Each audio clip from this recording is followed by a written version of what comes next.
Hello students. So mathematical induction की पिछली class में हमने कुछ प्रॉब्लम्स देखे थे। Okay, now in this particular class we are going to look upon some more problems. ठीक है। जब मैं प्रॉब्लम्स डिस्कस कर रहा हूँ तो आप जो टाइप ऑफ प्रॉब्लम है उसको देख समझने की कोशिश जरूर करें अपने तरफ से। ठीक है, टाइप ऑफ प्रॉब्लम, क्योंकि टाइप ऑफ प्रॉब्लम के बेसिस पे ही आप सॉल्व कर पाएंगे कि अच्छा ये इस टाइप का है, वो उस तरीके का है। जैसे पिछली क्लास में मैंने आपको एक सीरीज का प्रॉब्लम करवाया था। ठीक है, और एक जो है मैंने आपको किसका प्रॉब्लम करवाया था, सिंपल। आपको अगर जो है एक्सपोनेंशियल में अगर क्वेश्चन पूछा जाए तो फिर तो ऐसे हम लोग क्या है सीरीज और एक्सपोनेंशियल के क्वेश्चंस किए थे। अभी हम लोग ये क्वेश्चन देखते हैं। देखो इस क्वेश्चन में हमें क्या बताया जा रहा है कि for every positive integer n you have to prove that 7 raised to n minus 3 raised to n is divisible by 4।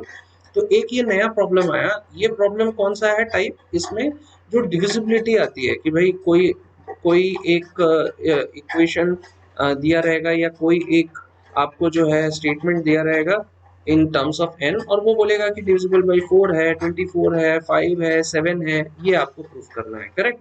सो इसको देखते हैं कि इस टाइप के प्रॉब्लम्स का हम कैसे अप्रोच हम लगा सकते हैं। ठीक है, सो बहुत सिंपल है भाई। हम पहले क्या डिस्कस करते हैं कि there is a statement p of n which specifies 7 raised to n minus 3 raised to n is divisible by 4, is divisible by 4। ठीक है, so this is your statement p of n। so for n is equal to 1, p of 1 will be 7 raised to 1 minus 3 raised to 1, it is equal to what? 7 minus 3 4, 4 is definitely divisible by 4। so p1 क्या हो गया, true हो गया, correct. so when p1 is true, let pk is also true। Okay, but you must always understand ना, exam में ऐसे मत लिख देना पी के इज ट्रू। पी के is true but for natural number के। भाई के क्या है वो तो स्पेसिफाई करना पड़ेगा ना, तो ये एक नेचुरल नंबर है। अब यहाँ पे हमने इंटीजर क्यों नहीं बोला, नेचुरल नंबर क्यों बोला? क्योंकि देखो n की वैल्यू अगर आप 0 -1 -2 लेके जाओगे, so that will never be divisible by 4, है ना। तो यहाँ पे क्या है, आपको पॉजिटिव इंटीजर क्वेश्चन में दिया हुआ है, पॉजिटिव इंटीजर। ठीक है, तो आप क्या कर सकते हो, नेचुरल नंबर क्या होता है, it is a subset of positive integer. ठीक है, 1 से स्टार्ट होता है ये, तो कोई भी एक नेचुरल नंबर के ले लो। ठीक है, तो अगर ऐसा आप करते हो, so your p of k, what does it specify कि 7 to the power k minus 3 to the power k is divisible by 4। now when I say it is divisible by 4, देखो it can also be written as, how it can be written कि 7 to the power k minus 3 to the power k, इसको हम लोग letter suppose कोई 4r ले लेते हैं। ठीक है, नाउ 4r का मतलब क्या होता है? ठीक है, तो आपको r स्पेसिफाई करना पड़ेगा। तो यहाँ स्पेसिफाई कैसे करोगे, r r क्या होना चाहिए, r कोई एक वैल्यू होनी चाहिए। अब वो कौन सी वैल्यू होनी चाहिए, कैसे स्पेसिफाई होगा? तो उसके लिए r को आपको लिखना पड़ेगा where r is a natural number, capital N। ठीक है, तो नेचुरल नंबर मतलब r की वैल्यू क्या हो सकती है, देखो इसको यहाँ पे सोच के देखो। अगर r की वैल्यू 1 होती है तो 4r क्या हो जाएगा, 4। r की वैल्यू अगर 2 होती है तो 4r क्या हो जाएगा, 8। r की वैल्यू 3 होती है तो 4r हो जाएगा 12। और ऐसे अगर बढ़ते जाएगा तो देखो ये 4 8 12 ये क्या है, डिविजिबल बाई 4 है, करेक्ट। तो हम लोग इसको मैथमेटिकल एक्सप्रेशंस में क्या लिख सकते हैं, 7 रेज टू के माइनस 3 रेज टू के इक्वल टू 4r। अब आपका क्वेश्चन आना चाहिए सर 4r क्यों लिखे, 4 भी तो लिख सकते हैं। लेकिन हम लोग डिविजिबिलिटी चेक कर रहे हैं बेटा, है ना। हम लोग यहाँ पे जो है ये नहीं चेक कर रहे हैं कि इनकी वैल्यू ऑलवेज इक्वल टू 4 आए। इसकी वैल्यू वो एक वैल्यू आए -7 के -3 के करने से, कि जिसको अगर आप डिवाइड करोगे तो क्या आना चाहिए, it should be divisible by 4। Divide by 4 अगर आप करते हो तो इट इज पॉसिबल, ये आपको चेक करना है।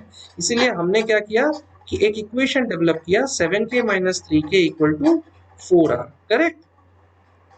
So now when we have proved that, now what we need to prove? Okay, we need to prove that the value of pk plus 1 is true whenever the value of pk is true. ठीक है, तो हमने assume कर लिया है pk is true, है ना?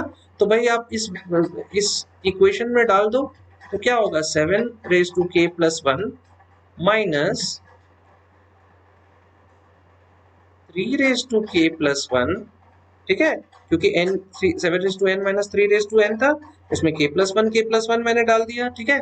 अब देखो मुझे इस पर्टिकुलर इक्वेशन को लाना है, कौन सा इक्वेशन लाना है आप देखो, मुझे ये इक्वेशन मुझे लाना पड़ेगा, तभी तो मैं वहां पे 4r सब्सटीट्यूट कर पाऊंगा, है ना?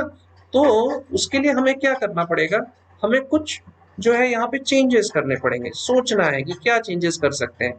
तो देखो 7k प्लस 1, ठीक है, और इट माइनस हम यहाँ पे क्या कर देते हैं 7 into 3 raise to k plus 7 into 3 raise to के कर देते हैं, ठीक है, और 3 रेज टू के प्लस 1 तो है ही हमारे पास। अब ये प्लस माइनस क्यों किया भाई, हमें पता है ना कि अगर कोई मैं क्वांटिटी ऐड करता हूँ तो माइनस करना पड़ेगा, तभी तो ओरिजिनल हमें मिलेगा। लेकिन यही क्यों किया, बिकॉज मुझे क्या करना है 7k और 3k के बीच का रिलेशन लाना है ना? तो उसके लिए अब मैं क्या कर सकता हूँ, यहाँ से क्या होगा, मेरा जो 7 है वो कॉमन हो जाएगा इन दोनों में, तो 7 को अगर मैं कॉमन लेता हूँ तो मुझे क्या मिलेगा 7 रेज टू के माइनस 3 रेज टू के, ठीक है।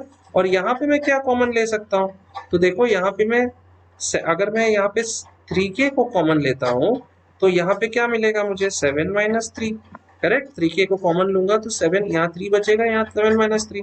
इसको मैं और क्या लिख सकता हूँ, तो देखो ये 7k माइनस 3k आ गया, और मुझे क्या पता है कि 7 रेज टू के माइनस 3 रेज टू के क्या है 4 आ रहा है, मैं इसको सब्सटीट्यूट कर देता हूँ, तो क्या मिलेगा यहाँ पे 7 इंटू 4r प्लस, ठीक है। अब देखो यहाँ पे क्या हो जाएगा 4 इंटू 3k हो जाएगा, 3 रेज टू के हो गया, correct. Now we can write it as 7 in यहाँ पे आपको 4 मिल गया ना, तो मैं इसको दूसरा क्या लिख सकता हूँ 7 into 4 into 7r plus 4 into 3 raise to k लिख सकता हूँ, ओके। और क्या लिख सकता हूँ मैं, 4 को अगर मैं कॉमन ले लेता हूँ तो मुझे क्या मिलेगा 7r प्लस 3 रेज टू के। तो इसका मतलब क्या हुआ, अगर मैं इस 7 अगर मैं लेटस एज्यूम कर लेता हूँ 7r plus 3 raise to k is equal to some p, तो मैं क्या लिख सकता हूँ 7 raise to k plus 1 minus 3 raise to k plus 1 it is equal to 4 into p, ठीक है। अब 4 इंटू पी है मतलब ये इसी फॉर्म में आ गया है, ठीक है, 4r के फॉर्म में आ गया है ना? तो मैं इसका मतलब क्या है कि it is divisible by 4, hence proved. What is proved कि p of n is true for all positive integers n, correct.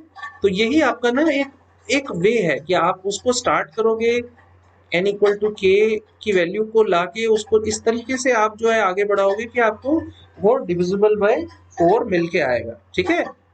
Now let's see another problem, ठीक है, एक और प्रॉब्लम देखते हैं। सो एक और टाइप का प्रॉब्लम देखते हैं, ठीक है।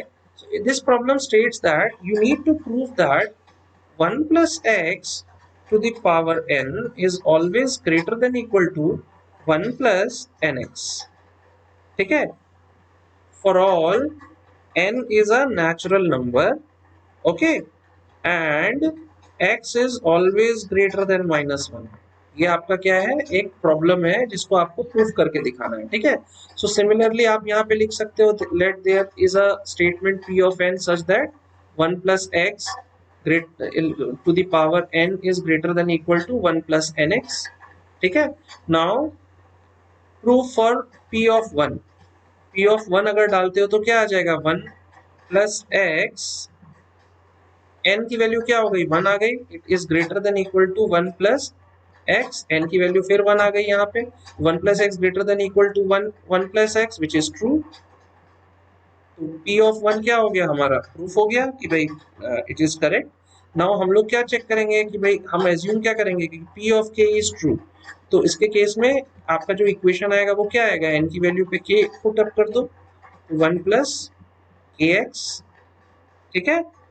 अब यहाँ पे हर उसमें x की वैल्यू जो है ना, it is always greater then -1 लेंगे। हाँ, तो इसको क्या हमें एज्यूम करना है कि इट इज ट्रू, ठीक है। तो ये आपका इक्वेशन नंबर 1 हो गया। Now what you need to prove कि pk plus 1 is true, pk plus 1 is true for x greater than -1, okay, whenever pk is true, ठीक है। तो अभी देखो इसको हम लोग एक एक करके समझते हैं, ठीक है। अब देखो अगर मैं लिखता हूँ 1 plus x to the power के प्लस 1, भाई मैं के प्लस 1 को प्रूव कर रहा हूँ ना, तो n की वैल्यू में क्या लिख सकता हूँ, के प्लस 1, है ना। तो इट इज इक्वल टू क्या हो जाएगा, देखो इसको समझो। इसको हम क्या लिख सकते हैं, 1 plus x to the power k into 1 plus x लिख सकते हैं, क्योंकि बेस दोनों का सेम है। तो उसके जो सर्ड्स हैं वो सॉरी उसके जो एक्सपोनेंट्स हैं वो क्या हो जाएंगे, ऐड हो जाएंगे। तो इसको मैं क्या है उसको इस तरीके से मैं क्या कर सकता हूँ, स्प्लिट कर सकता हूँ, ठीक है। अब हमारे पास एक्चुअली गिवन क्या है, given that your value of x is greater then -1, ठीक है। तो अगर x की वैल्यू ग्रेटर देन -1 है मतलब क्या है, x की वैल्यू ग्रेटर देन -1 मतलब क्या है, x की वैल्यू 0 हो सकती है, 1 हो सकती है, 2 हो सकती है, अप टू कहां तक ये जाएगा, n तक जाएगा, ठीक है। ग्रेटर देन -1 है ना, तो 0 1 2 ऐसे हो सकती है। तो अगर x की वैल्यू ग्रेटर देन -1 है, तो अगर मैं 1 प्लस एक्स लेता हूँ, ठीक है, तो इसकी वैल्यू क्या हो जाएगी, x की वैल्यू 0 डालो, ठीक है।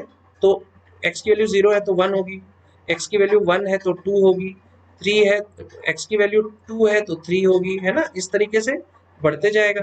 तो इसका मतलब क्या है कि जो 1 प्लस एक्स की वैल्यू है that will always be greater then 0, है ना। देखो 1 प्लस एक्स की अगर x की वैल्यू ग्रेटर देन -1 है जो कि गिवन है, तो मैं ग्रेटर देन -1 की वैल्यूज अगर पुट करता हूँ तो देखो 1 प्लस एक्स की वैल्यू क्या है, ऑलवेज ग्रेटर देन 0 आ रही है, ठीक है। So in that case we can say that 1 plus x to the power k will be always greater than equal to 1 plus kx। ये हमारे पास पहले से हमें क्या है, हमारे पास गिवन है जो कि हमने k लिया है। तो हम इसको कहाँ पे पुट करेंगे, हम अपने x प्लस k प्लस 1 की वैल्यू पे पुट करेंगे। तो 1 plus x to the power k plus 1 will always be greater than equal to 1 plus kx into 1 plus x, ठीक है। यहाँ पे हमने यहाँ पे ये x greater than equal x greater then -1 था, तो हमें क्या पता चला कि 1 प्लस एक्स ग्रेटर देन 0 होगा। तो 1 plus x raise to k will always be greater than equal to 1 plus के एक्स है। तो इससे हमें क्या मिलेगा कि अगर एक मैं 1 प्लस एक्स को यहाँ जोड़ देता हूँ, तो इसका मतलब क्या है, 1 प्लस एक्स जो है आपके राइट साइड में जो अगर जुड़ता है तो उससे ग्रेटर देन इक्वल टू क्या होगा, k प्लस 1 होगा, ठीक है।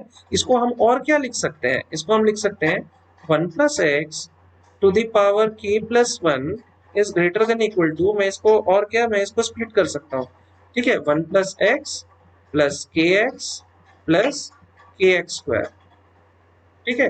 अब k की बात करते हैं, ठीक है। तो k की वैल्यू यहाँ पे क्या गिवन है हमारे पास, k की वैल्यू हमें क्या गिवन है, एक नेचुरल नंबर गिवन है, ठीक है।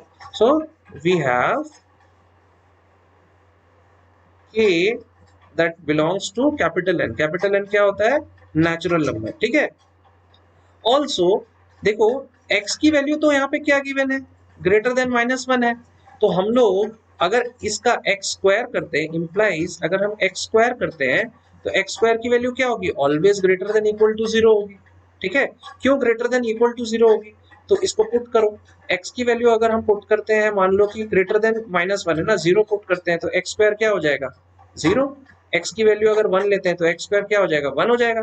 सो आंसर क्या आ रहा है, ग्रेटर देन इक्वल टू 0 आ रहा है, वही चीज मैंने लिखा। तो अगर x square greater than equal to 0 है, तो अगर उसमें मैं k मल्टीप्लाई करूंगा तो ये भी तो ग्रेटर देन इक्वल टू 0 आएगा ना।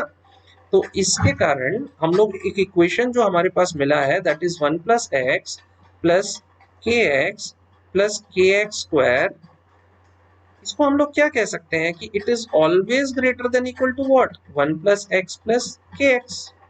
क्यों, क्योंकि हमारा जो के एक्स स्क्वायर है वो greater than equal to zero है ना। वो जीरो भी हो सकता है, के एक्स स्क्वायर की वैल्यू जीरो भी हो सकती है, 1 भी हो सकती है, 2 भी हो सकती है।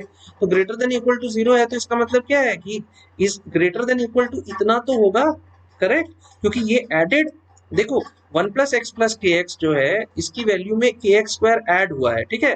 तो इसको ऐसे समझो, अगर आपके हम मैं कहता हूँ कि 3 इज ग्रेटर देन व्हाट 2, तो डेफिनेटली अगर 3 प्लस 1 कर देता हूं तो it will also be greater then 2, है ना।